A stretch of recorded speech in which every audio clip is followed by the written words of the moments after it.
नमस्कार, स्वागत है आपका अपने चैनल पे। मैं आपका दोस्त अभिषेक। आज बात करेंगे दिल्ली पुलिस से रिलेटेड वैकेंसी जो आने वाली है। दिल्ली पुलिस कांस्टेबल की जो वैकेंसी आने वाली है 2023 में, आज उसकी बात करेंगे।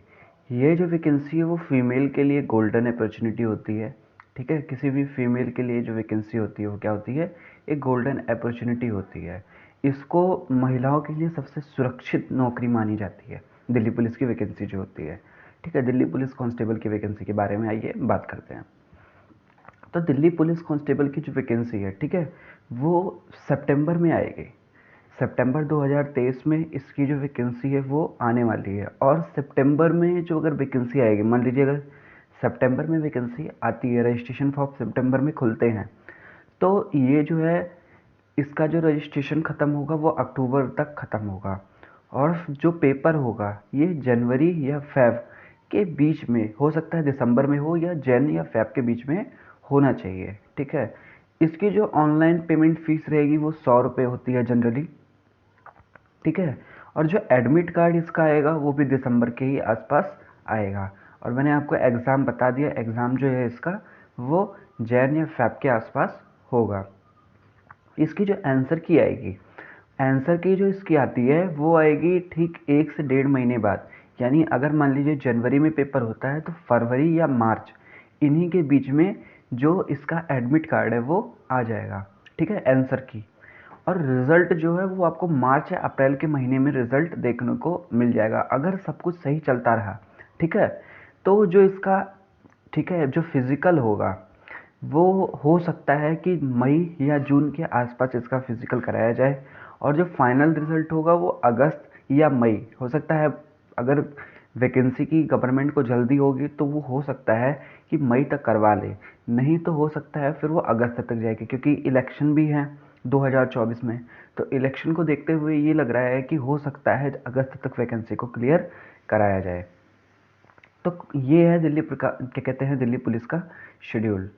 और इसके बाद दिल्ली वैकेंसी कितनी आएगी दिल्ली पुलिस की, तो कांस्टेबल जो मेल के लिए वैकेंसी है, ठीक है, वो जनरल के लिए जो है 3053 वैकेंसी है। ठीक है, 3053 वैकेंसी है। ईडब्ल्यूएस कोटा वाले के लिए 542 वैकेंसी है। ओबीसी के लिए 287 वैकेंसी है। एससी के लिए 872 है। एसटी के लिए 30 वैकेंसी है। टोटल जो मेल के लिए मिला के है वो 5000 वैकेंसी है। ठीक है, और फीमेल के लिए कितना है, तो फीमेल के लिए 1520 वैकेंसी है। ठीक है, और फीमेल के लिए ये गोल्डन अपॉर्चुनिटी वैकेंसी बोली जाती है। ठीक है, फीमेल्स के लिए काफ़ी बेस्ट वैकेंसी होती है दिल्ली पुलिस कांस्टेबल की। फीमेल जो भी हमारी लेडीज़ हैं, अगर वो किसी भी पुलिस में जाना चाहती हैं तो फर्स्ट प्रियोरिटी आप दिल्ली पुलिस को दीजिए। Delhi police one of the better job of, क्या कहते हैं, फीमेल के लिए है।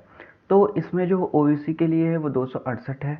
ठीक है, जो एससी के लिए 142 है। जो एसटी के लिए 429 वैकेंसी है। सॉरी, ये क्या कहते हैं, ईडब्ल्यूएस वालों के लिए। टोटल जो फीमेल के लिए वैकेंसी है वो 2491 वैकेंसी है। ठीक है, ग्रैंड टोटल जो वैकेंसी है जनरल के लिए वो 4555 वैकेंसी आएंगी। ठीक है, जो ईडब्ल्यूएस कोटा वाले के लिए आएगी वो 810 आएंगे। ठीक है, उसके बाद जो एससी के लिए वैकेंसी, ओबीसी के लिए आएंगे वो 429 आएंगे। जो एससी के लिए वैकेंसी आएंगी वो 1310 आएंगे, 1301। और जो एसटी के लिए वैकेंसी आएंगी वो 452 वैकेंसी आएंगी। टोटल जो वैकेंसी आएंगी वो आपकी आएगी 7542। ठीक है, 7542, या आपको किसी अखबार में 7547।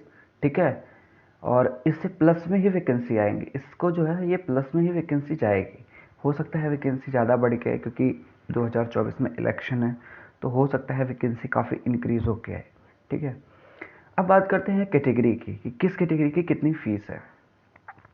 अगर बात करें एससी एसटी पीडब्ल्यूडी की, तो यहाँ पर फ़ीस नहीं है। आपको किसी भी तरीके की फॉर्म फिल करते समय फ़ीस नहीं देनी है। बात करें फीमेल कैंडिडेट की, अगर कोई भी महिला है, अगर वो इस फॉर्म को भरेगी, ठीक है, तो उसको भी किसी भी तरह की फ़ीस नहीं देनी है। और अगर जनरल कैटेगरी हो गई या ईडब्ल्यूएस कैटेगरी हो गई, उनको क्या है, 100 रुपये जो है वो फ़ीस है। तो जनरल वालों के लिए फ़ीस है, बाकी और किसी को फ़ीस नहीं पे करनी है। ठीक है, फॉर्म फिल करते समय। अब बात करें इसकी पीएसटी की, ठीक है, फिजिकल मेजरमेंट की, तो ठीक है, जो इसकी एज है, ठीक है, ये एज का क्राइटेरिया है।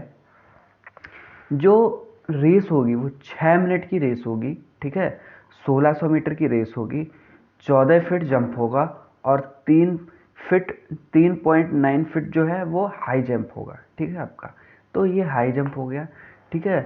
उसके बाद फिर अगर आप क्या कहते हैं किसी की एज 30 to 40 है, ठीक है, तो उनको 7 मिनट दी जाएगी रेसिंग के लिए। उनको 13 फीट जंप करना है और उनके लिए 3.6 फीट की जंप है, ठीक है।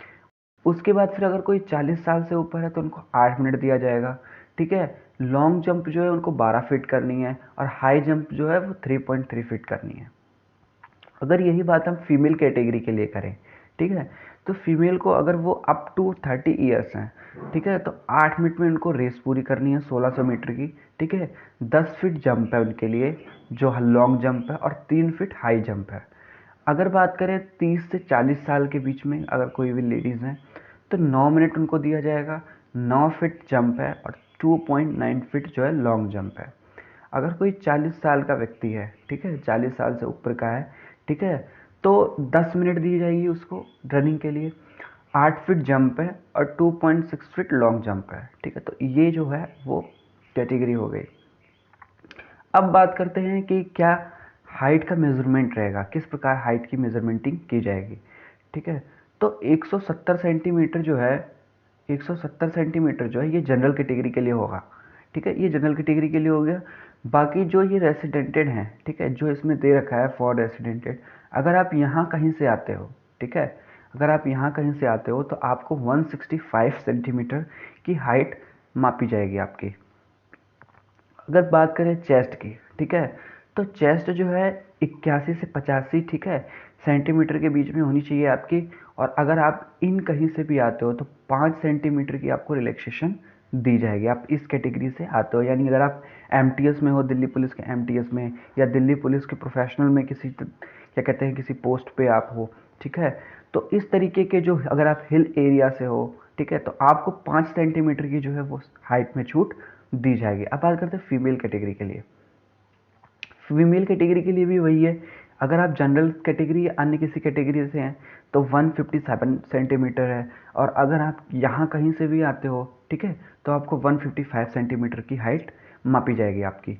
और हाँ, एक चीज़ और, अगर आप यहाँ एमटीएस वगैरह कहीं से भी आपके, ठीक है, आपके मतलब कोई भी है, जैसे आपके फादर हैं या कोई भी आपका है मतलब रिलेटिव में, जैसे आपके फादर दिल्ली पुलिस एमटीएस में हैं या दिल्ली पुलिस में हैं, तो आपको 152 सेंटीमीटर की जो है हाइट वो मापी जाएगी और फीमेल का चेस्ट नहीं मापा जाएगा, ठीक है। इसके बाद पेपर किस तरीके से होंगे, तो आपके पेपर जो होंगे सीबीटी बेस्ड होंगे, ठीक है, कंप्यूटर बेस्ड एग्जाम होगा आपका, ठीक है। टोटल जो मार्क्स होंगे वो 100 मार्क्स होंगे। आपके जो मार्क्स होंगे वो टोटल 100 मार्क्स होंगे, ठीक है। और पीएसटी जो होगा आपका क्वालिफाइंग रहेगा, ठीक है। मेरिट आपकी यहाँ से लगेगी, यहाँ से आपकी मेरिट लगेगी, ठीक है। और ये जो है आपका सिर्फ कोई क्वालिफाइंग रहेगा। बात करते हैं सिलेबस की, सिलेबस कैसा रहेगा, ठीक है। तो सिलेबस जो रहेगा 25 नंबर की आपकी रीजनिंग आएगी, ठीक है, 25 नंबर 25 क्वेश्चन, इस तरीके से आपकी रीजनिंग आएगी, ठीक है।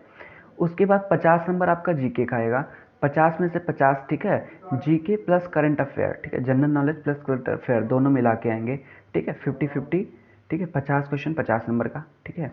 उसके बाद फिर मैथ आएगी, क्या कहते हैं न्यूमेरिकल एबिलिटी, 15 नंबर की मैथ आएगी और 15 नंबर, ठीक है, 15 क्वेश्चन 15 नंबर का, ठीक है। टोटल टाइम टेकन आपको 90 मिनट मिलेगा। और 10 जो है क्या कहते हैं 10 नंबर का आपका कंप्यूटर आएगा, ठीक है, MS Excel, MS Word, communication, internet, www, web browser, ठीक है, एमएस माइक्रोसॉफ्ट से रिलेटेड, ठीक है ना, टैली से हो सकता है रिलेटेड आए, ठीक है। तो इस तरीके से जो है दिल्ली पुलिस का सिलेबस है, यानी टोटल जो मार्क्स होंगे 100 होंगे, ठीक है, और टोटल जो क्वेश्चन होंगे वो भी आपके 100 होंगे और टोटल जो टाइम मिलेगा आपको वो टाइम मिलेगा आपको 90 मिनट का, ठीक है। वो जो टाइम मिलेगा आपको वो कितने मिनट का मिलेगा आपको, 90 मिनट का मिलेगा। तो टोटल जो टाइम टेकन मिलेगा आपको वो 90 मिनट का टाइम टेकन मिलेगा, ठीक है। एक चीज़ और है, जीके में आपको क्या चीज़ देखने को मिलेंगी, आप करंट अफेयर देखिए, एसएससी इस एग्ज़ाम को कंडक्ट कराएगी, तो आप प्रीवियस 1 ईयर के करंट अफेयर चेक कीजिए, वहाँ से क्वेश्चन काफ़ी ज़्यादा बनेंगे, ठीक है, जीके में आप ज़्यादातर मिडाइवल हिस्ट्री, जैसे हिस्ट्री में हो गया, मिडाइवल हिस्ट्री पे ज़्यादा फोकस रखिए, क्योंकि मिडाइवल हिस्ट्री से क्वेश्चन ज़्यादा बनते हैं। उसके बाद मॉडर्न हिस्ट्री, उसके बाद एंशियंट हिस्ट्री पे भी फोकस रखिए आप। ठीक है, पॉलिटी में हो गया, आपको अनुच्छेद सारे याद करने पड़ेंगे, क्योंकि अनुच्छेद बहुत इंपॉर्टेंट है। अनुच्छेद से हर देखने को मिला है एसएससी के हर एक सेट में। आप एसएससी जीडी का पेपर उठा के देख लीजिए, आपको हर एक सेट में जो है मिला हुआ है। तो आप वहाँ से इस तरीके से आप प्रीवियस, सबसे पहले तो आप क्या कीजिए कि प्रीवियस ईयर को लगाइए। प्रीवियस ईयर से क्या पता चलता है कि आपका जो पेपर है वो किस पैटर्न में आया है, एसएससी जो है दिल्ली पुलिस में कहाँ से क्वेश्चन पूछती है, आप उस हिसाब से तैयारी को कर सकते हैं। इसके बाद फिर क्या है, आप चैनल को सब्सक्राइब कीजिए, लाइक कीजिए, शेयर कीजिए, और जैसे ही कोई भी वैकेंसी आती है, चाहे वो दिल्ली पुलिस हो, चाहे यूपी पुलिस हो, या अन्य कोई भी पुलिस की वैकेंसी आती है, जैसे भी बिहार पुलिस की वैकेंसी आने वाली है, तो जैसे ही वैकेंसी आती है हम आपको तुरंत सूचित करेंगे। आप चैनल को सब्सक्राइब कीजिए, लाइक कीजिए, शेयर कीजिए, और हमारे टेलीग्राम चैनल को फॉलो कीजिए। जय हिंद, जय भारत।